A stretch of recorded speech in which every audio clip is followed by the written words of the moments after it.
Good morning, everyone. Thanks to Mr. Gopi and the team of AABN, Annamalai Alumni Business Network, for giving me this opportunity to interact and share some of my ideas on how to move into Industry 5.0 environment. Industry 5.0 is a new industrial revolution which is applicable for both manufacturing and service sectors. Generally, people will say that win or lose. There is no losing in business or professional life. I feel that either you win or you learn. Because the win means success.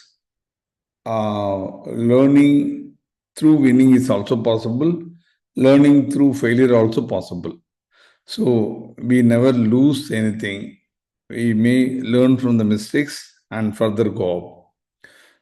So if we want to achieve the consistent growth, we need to keep on learning on every occasion, whether it is win or losing.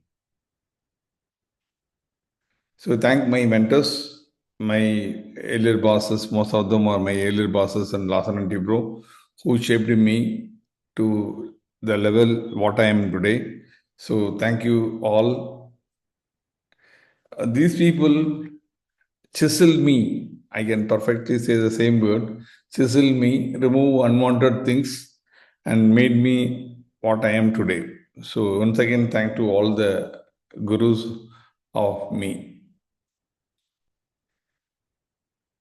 So this to achieve consistent growth, you need to learn from every opportunity. That means even in this presentation, you keep your cup empty. That means what we mean, you listen. You listen to understand rather than listen to question. First, you listen to understand, and after understanding complete concepts and ideas, think about it. Think about your application, think about your industry, think about your organization, and ask for doubts which we can clarify. So this presentation is meant for all the people except generation beta, who is maybe in primary or first standard level. All the other people can attend to this. And I don't think silent generation or greatest generation is available now. So definitely other people it will be useful because this is going to be the future, and anybody who is in generation alpha must understand and listen to this and apply it in their business. A small agenda. First, I'm going to talk about what is Industry 4.0 and what is Industry 5.0, coupled with what is Marketing 4.0 and Marketing 5.0. And second, we want to know about what is VUCA world and the importance of being future readiness. Third, what is meaning of digital transformation in business? How you are going to increase your transparency of operations to give confidence to your potential buyers. Challenges in implementing MSMEs, this new technologies, Industry 5.0 and Marketing 5.0. Executing scientific plans, because without plan, if you work, what will happen is all team members will work very hard, but without knowing how I am going to contribute to the organizational benefit. So if you have a clear plan, all your team efforts can be aligned toward those strategic business objectives. Most important, you will learn out of this webinar how to become buyer's preferred source. If you apply even some of them also, you will apply it in your organization. You will be preferred source among the buyers for your product and services. Last but not least, how you are going to expand your market, how to increase your net profit, how you can going to contribute to the society. This is the overall picture of the agenda what we are going to do. To start with, I will start with a simple question. Like, I will ask if anyone of you who is illiterate. The immediate answer will come from all of you, some of you maybe, saying that a person who cannot write, yeah, a person who cannot read, a person who cannot understand. So these are the meaning of illiterate according to us. Okay. But 21st century, that is not going to be the definition.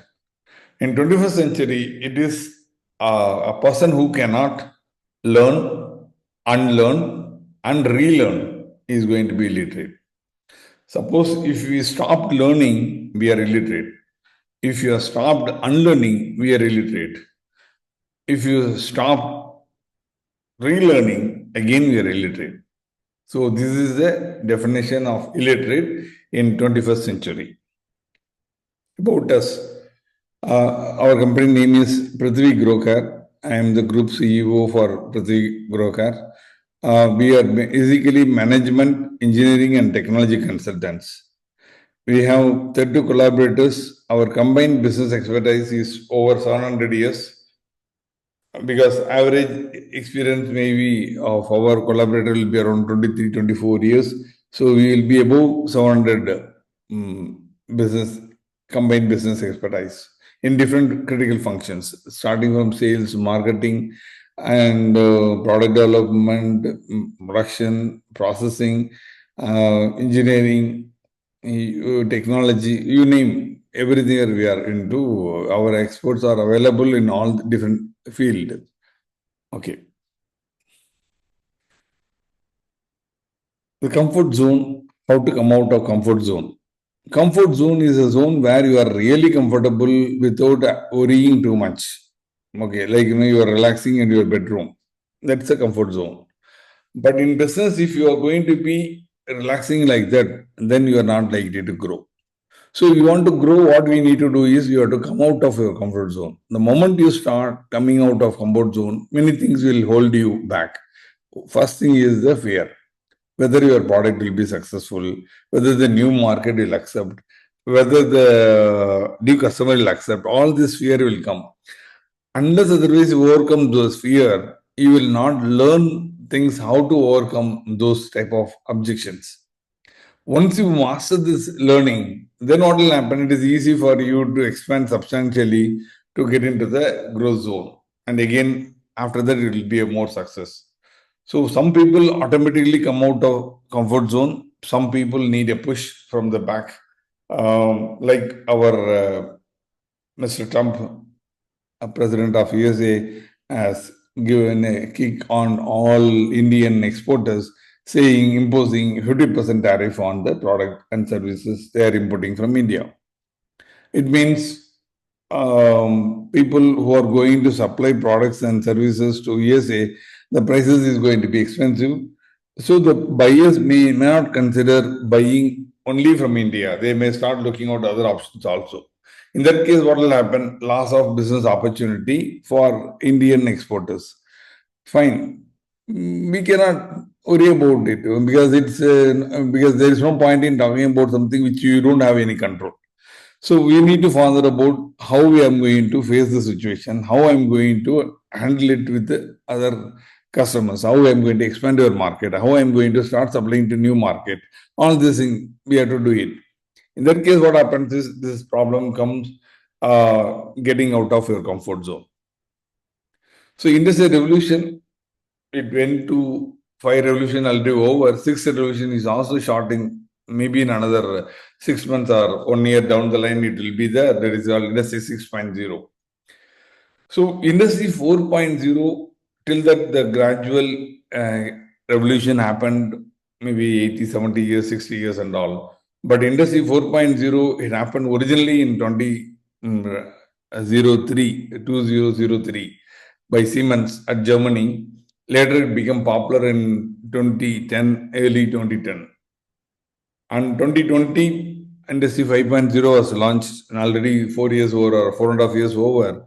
We are still talking about Industry 4.0, Industry 5.0 in India because of different reasons. First, we'll understand what is Industry 4.0.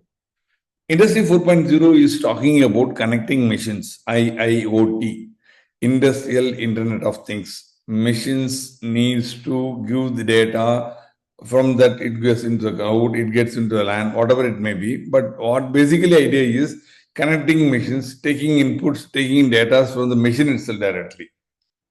Customized solutions. Customized solutions in the sense is we don't want to go for a mass-produced products. People are not preferring mass-produced product. People are preferring a customized products. So customized solutions are needed. So we need to focus on customized solutions. Intelligent supply chain. Supply chain is, it starting from every vendor and to the logistics and coming to the factory. So the supply chain should be intelligent. And smart products. Smart products in the sense is which can give feedback because of IIoT. Like example, you can take it as a temperature sensor available in the room for HVAC. That means currently what we have only one point of contact where we will be saying that temperature should be for 32, should be giving it.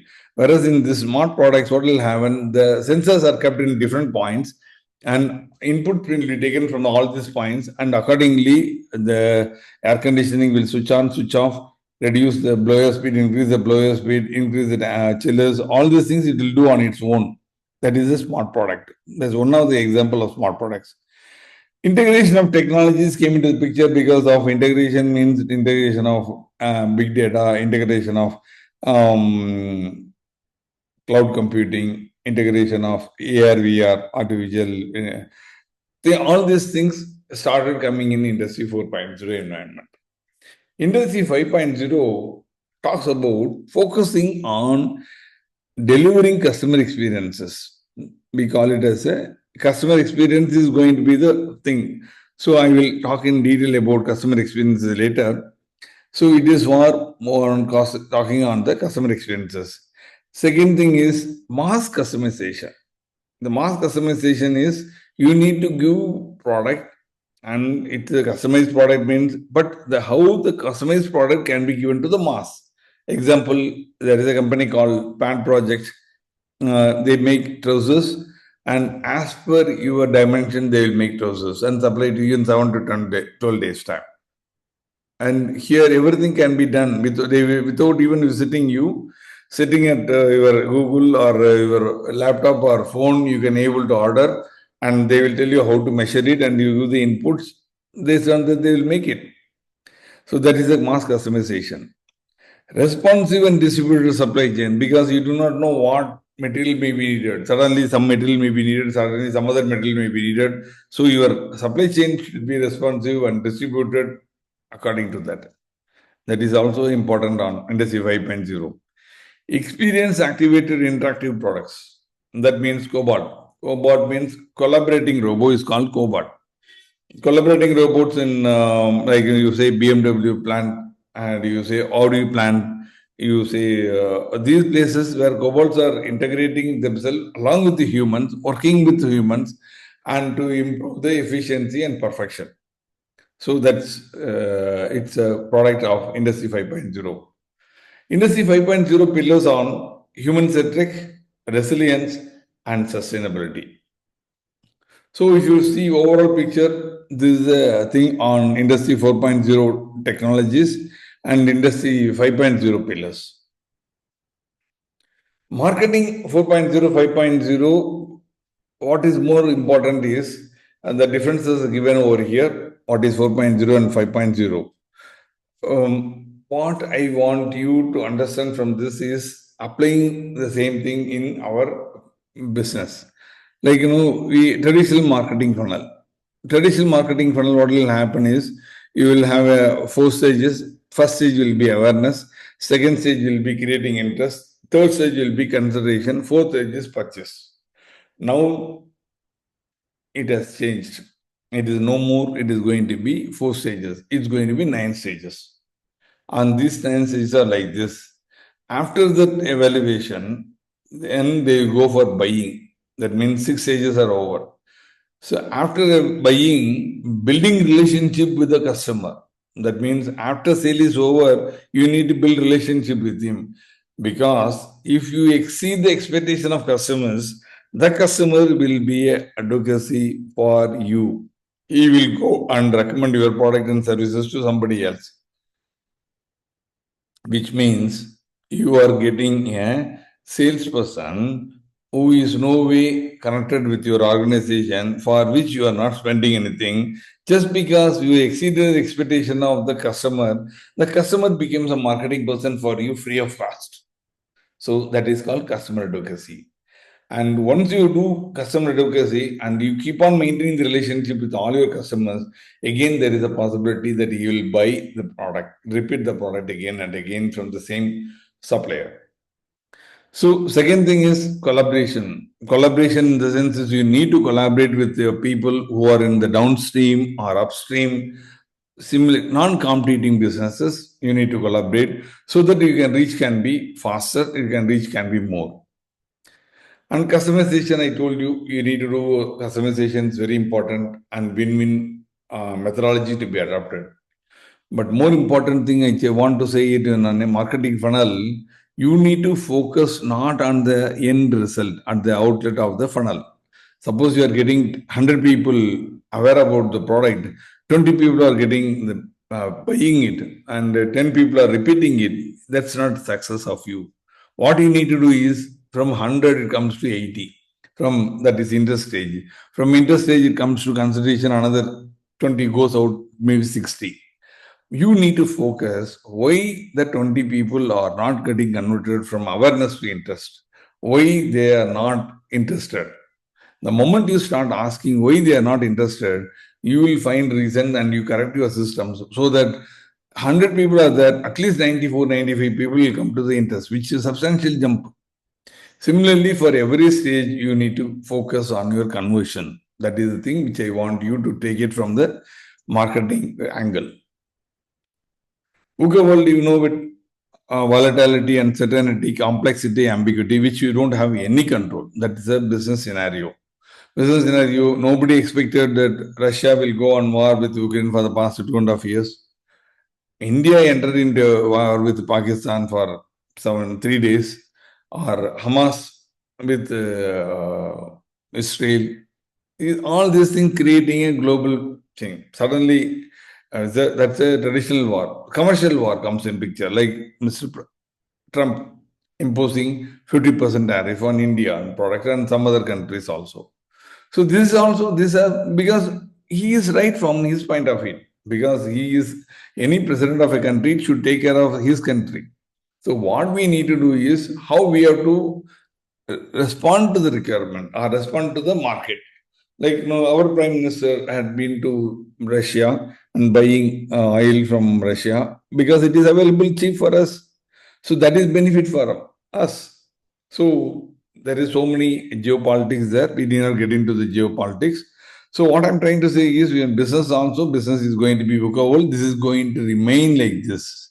So Indian MSMEs know to how to respond to all these type of things. That's the reason I'm saying that the future belongs to those who prepare it for today. Who prepare it for today in the sense is, if you prepare yourself, I'm going to be a globally competitive supplier. Then what will happen is, you can, even if one market moves out, you can get into another market moves out, you go to another market, for which you need to take actions now. So far, we are very happy, comfortable, but what happens? Suddenly, these unexpected changes come. Now, it is going to come. It is going to be much more volatile. It is going to be much more uncertain. It is going to be complex. It is going to be ambiguity again. So it will be keep on be like this only. You need to prepare for that. That's the reason I'm saying it to you.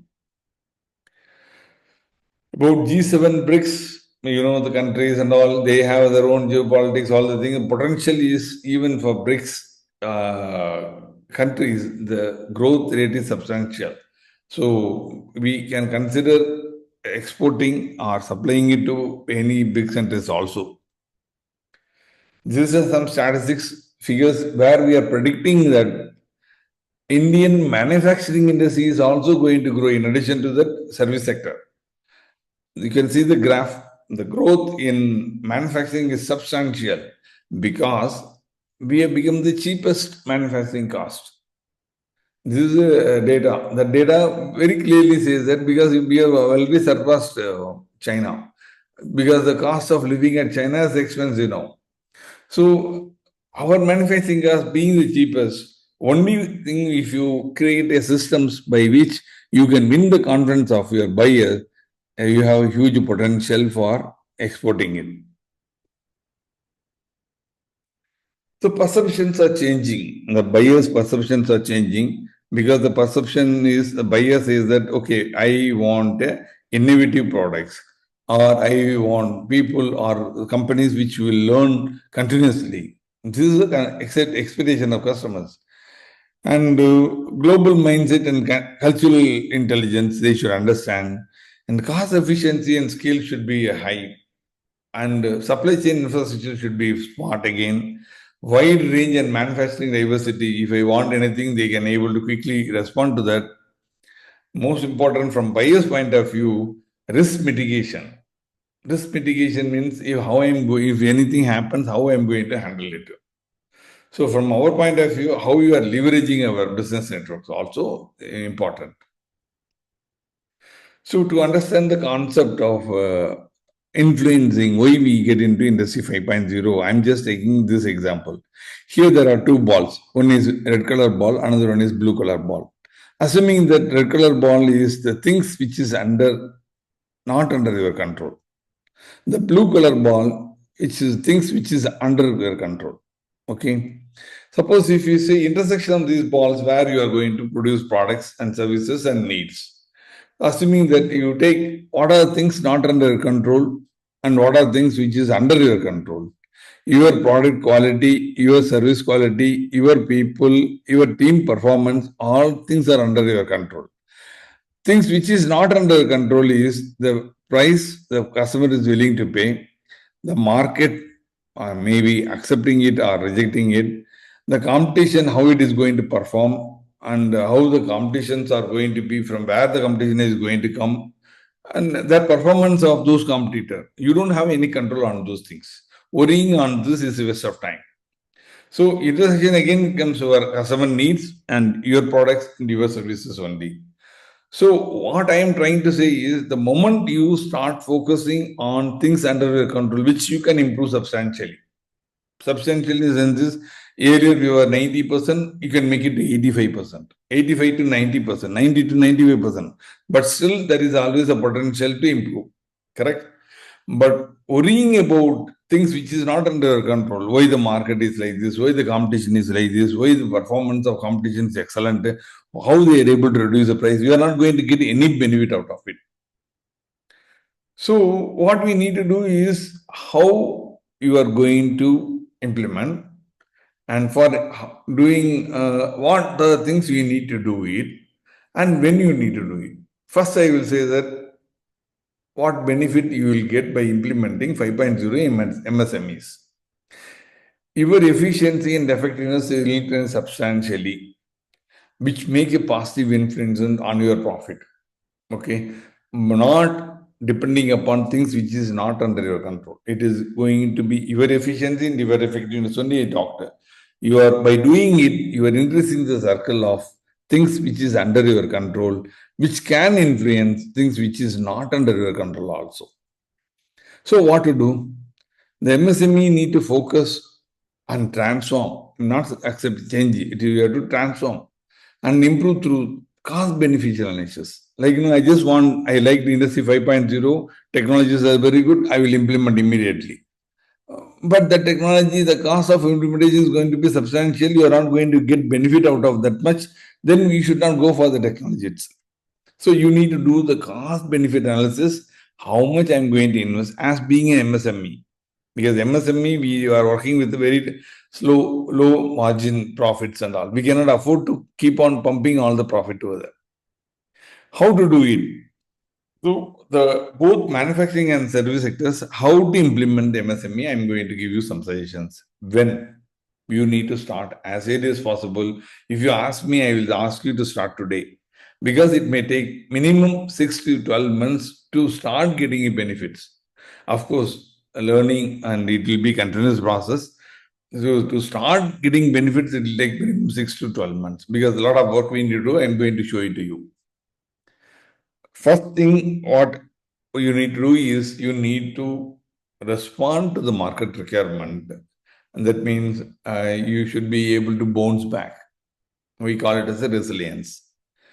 Because this is very important parameters, very important characteristics of an organization now, whether it is manufacturing or service sector. And your R&D focus is also going to substantially increase. The only problem with India is very good in producing some things, but not focusing on R&D. Whenever we talk about R&D, people say that I developed a product, that product is not selling in the market. That's not correct way of doing it. I was handling new product development. I was in charge of R&D also. The moment we want to do some R&D, the marketing team comes out and tells us that we want to produce a product.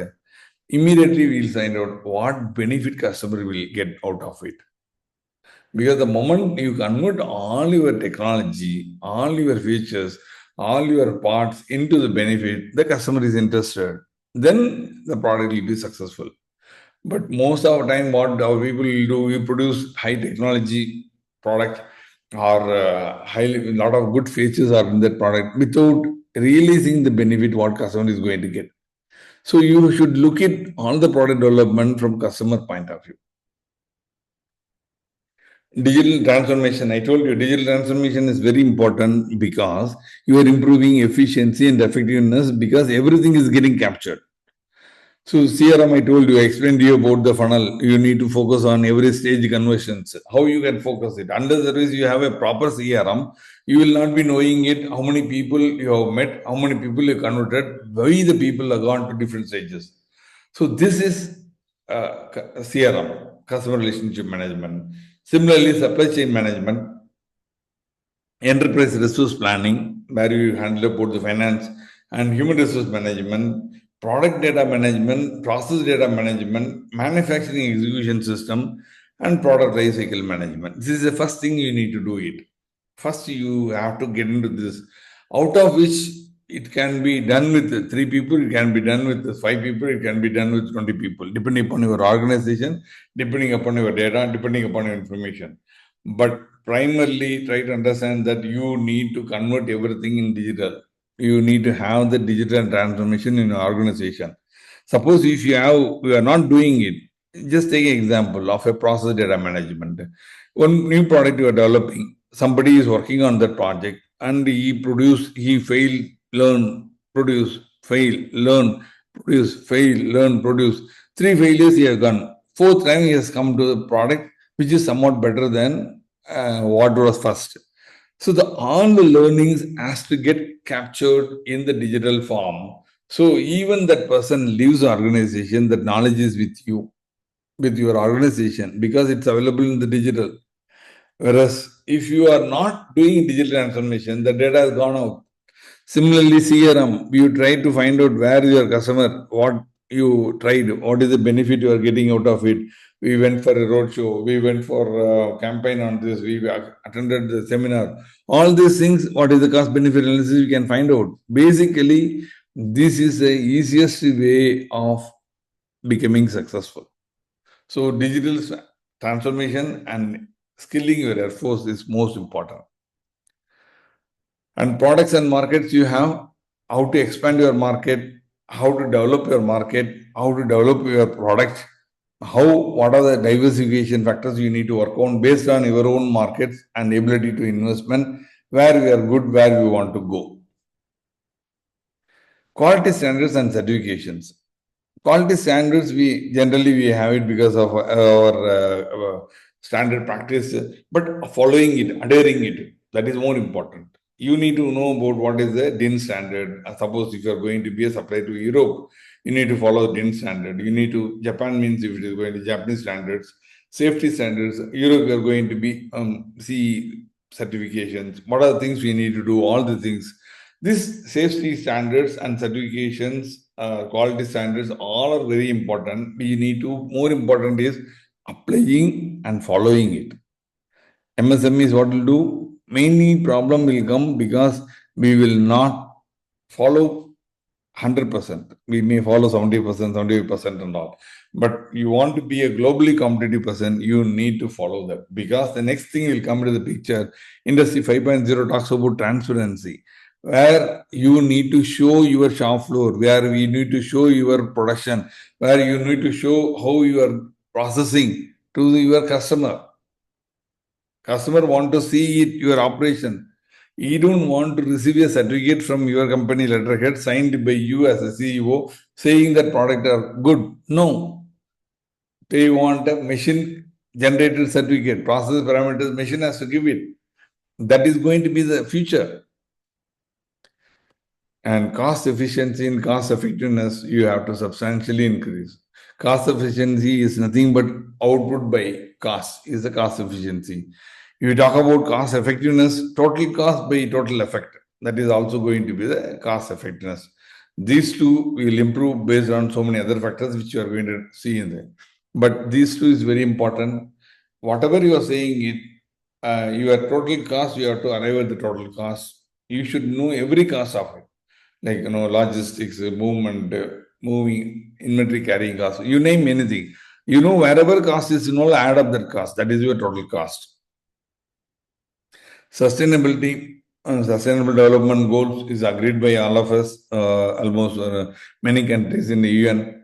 So these 17 goals are there. You have to connect your business activity at least two or three sustainable goals so that you can project that as a marketing to your potential customers. Okay, because suppose if you are saying that we are using a green energy. If you are using a green energy, what happens is you are saying that I am not burning fossil fuel to my production, so I am going for a green energy. That gives a big marketing point. Business ethics, values, virtues, depending upon different countries, we can follow. But what I'm trying to say is, we Indians are known for the performance of the product or services. Generally, people will not cheat. Generally, people will not give wrong commitment, all these things. But those customers, the buyers, may either from Japan or Germany, what is the important for them? So if you are talking about reliability, Germans will give more important. If you're talking about continuous improvement, Japanese will give important. So you have to address those factors depending upon your customer and tell to the people, these are the business ethics we are following, and you have to show to them. Now we get into the how we are going to implement Industry 5.0 in your MSMEs. First is assessment and planning stage. Why we need to do assessment, why we need to plan. Because a proper plan, it is not an ordinary plan. That's the reason I say it's a scientific plan. So let us listen to what Warren Buffett said. Warren Buffett was saying that an idiot with a plan can beat a genius without a plan. Very powerful statement. So plan means we say that, okay, I also have a plan. We also produce, we also have a plan, and we achieve close to 70%, 80% of the plan and all things. That's not a plan. That is a wish. Like, you want to do some 40 crore business and you are doing around 20 crore business. And you say that I want to achieve 40 crore business next year. That's a wish. Dream. Don't think that I'm sarcastic. It's a dream and wish because you don't have methods to reach 40 crore. So you have to draw down your methodology, how you are going to achieve 40 crore, what are the milestones you are creating every quarter, what are the every month, are you coming closer to that? So that is very important. That's the reason you need to have a scientific plan. But making the scientific plan is very difficult. People will generally say no to that, but all big companies, all corporate companies will have clear, complete plan like this. It is a ocean country. I follow this for a long time. It's called X Matrix, where we identify all the strategic business objectives, define them properly. That is very important. Assign the first person responsible for that. What is the target? Everything will fix it up. And each strategic business objectives you will have key focus areas, 2 or 3 key focus areas, and each key focus areas you will have 2 or 3 key performance indicators, Then again, you have each key performance indicator will have a couple of action plans, agile executable action plans. Suppose, for example, I'll just say that, okay, a salesperson, sales manager says that you need to visit 5 customers in a day. Nowadays, if you go and tell this to your youngsters, no, youngsters will say, you come and visit with me. You are asking me to travel by car. This customer is only 5 customers, these customers. You try to cover these 5 customers in a day. Because the traveling time is huge because of the traffic. So what we need to say is we need to tell what is possible. That is the executable action plans.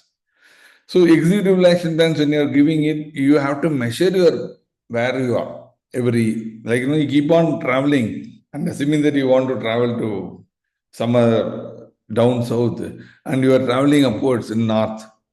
Then what happens? You will never reach south at all. You will be keep on going to north. So you need to have create a milestone for that. So that's a complete planning method. That making this method is very difficult because here everyone is committing, everyone is confirming what they are going to do. So there is no need of any organization, review all things. And at the end of every month, the people themselves, if we fill the properly, they know where they are. So it will also useful for the organization to evaluate the team performance also. One assessment is once you make the plan, then what do you need to prioritize? Prioritize what is important. This we call it as a low hanging fruit or high hanging fruit. Take few low hanging, take someone there, few all these things we can put it, and these are steps you need to climb up. So there is a possibility you may come to the process predictability. Like you achieved external revenue enhancement, you have done it, internal revenue enhancing, you have done it, service enhancement, you have done it, quality stability, you have done it, process predictability. Yeah, I need to improve on that. So you need to understand process predictability. After understanding process predictability, once you need to get into resources utilization and step on.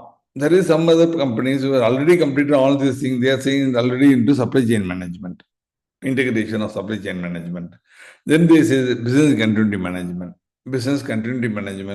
product data management, manufacturing execution systems. All these things will come one by one after that. Then it comes to marketing 4.0, 5.0 integration and marketing 5.0 integration. The best thing is to have a real mentor who is near to you, who is ready to work with you as a collaborator. Because mentors is there are people, there are a lot of consultants available who will make money out of you. That's different. But what I'm trying to say is a mentor is a person who is genuinely interested in developing you. And he will question you, he will grill you. That means you need to have people, or you can afford to have a big consultant and you can have it. That's okay. There are plenty of people available. Depending upon your organization, you evaluate yourself and select those people. So those people will help you out clearly because our eyes, all the things, whatever we are doing is right. But only the consultant or only the mentor will find out what are the areas where we can improve. I'm not talking about area weakness. I'm talking about area of improvement. So the CRM, I told you, you need to don't go for a standard CRM. You build CRM because IT, and for the world we taught IT. We are experts in IT. So our team, our people, everyone knows a lot of information technology things are available. And if you work with somebody who is known to you at your place, they will develop a product. You can see what is Salesforce CRM, what is Zoho CRM, all these things, and you can develop a product further. Because buying a Salesforce CRM, buying Zoho for the corporate or minimum, all these things, the standard package you are taking it and modifying it to the requirement of you. I don't think it is a good idea. For MSME, we should go for our own softwares because again the domain knowledge is having available with you only. Even if you take it from Salesforce, you need to sit with them for optimizing, for managing or modifying the software, which is very expensive. But if you go with your own people, the cost will be comparatively low. You need to work on your developing your people and workforce.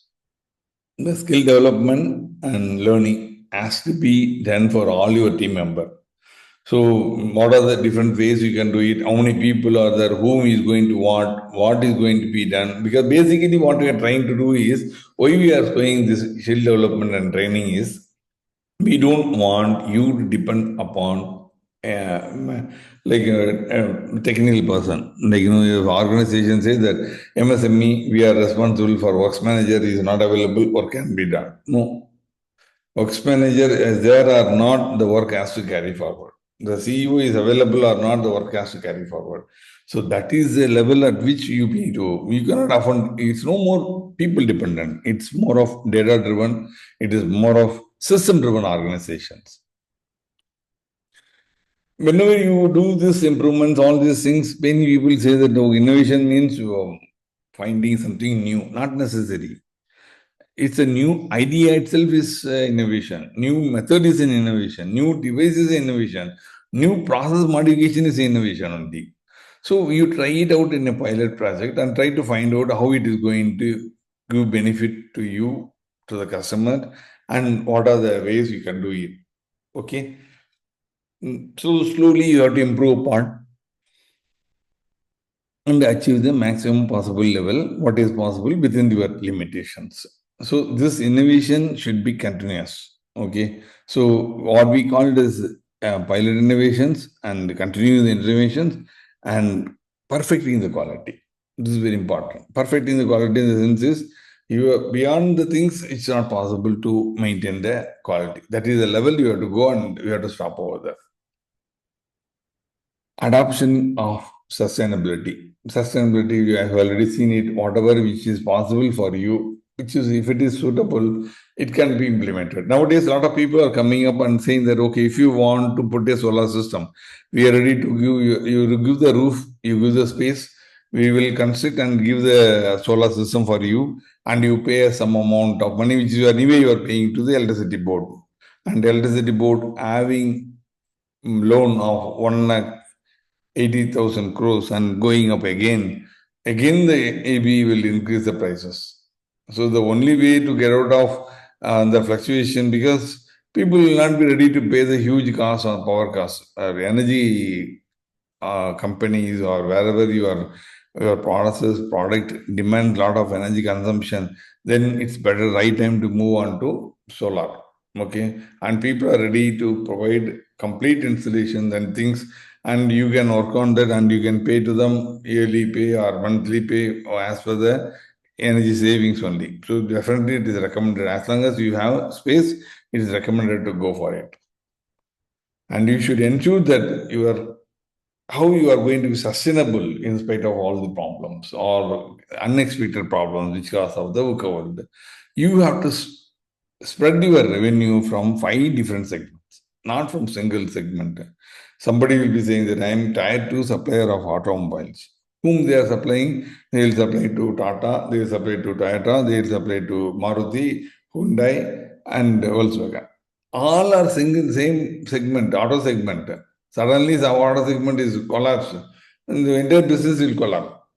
So you need to have business or revenue from 5 different segments, or your product and services from that. So one may be an automobile, another may be in medical, another may be in service sector, another may be in engineering, whatever you name it.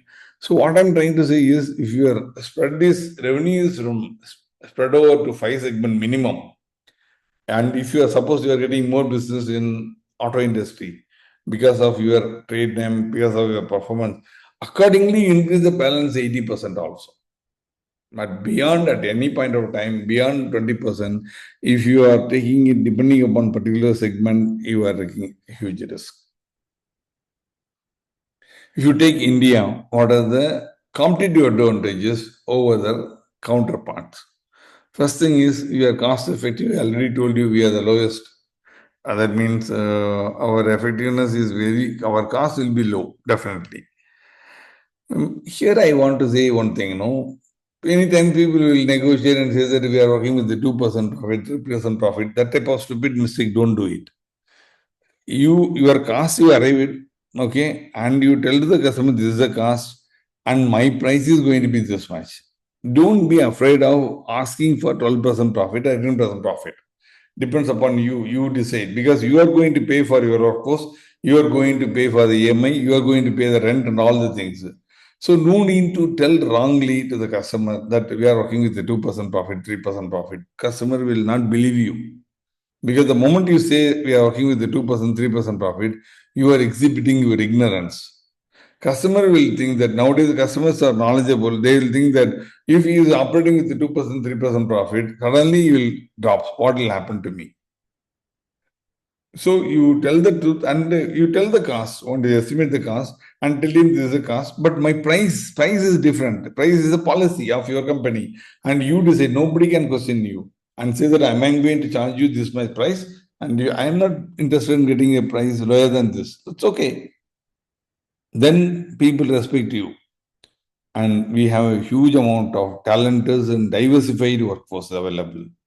And our PESTEL score. PESTEL is another score where which will be all the investors will do evaluation on political, economic, social, technological, environmental, legal.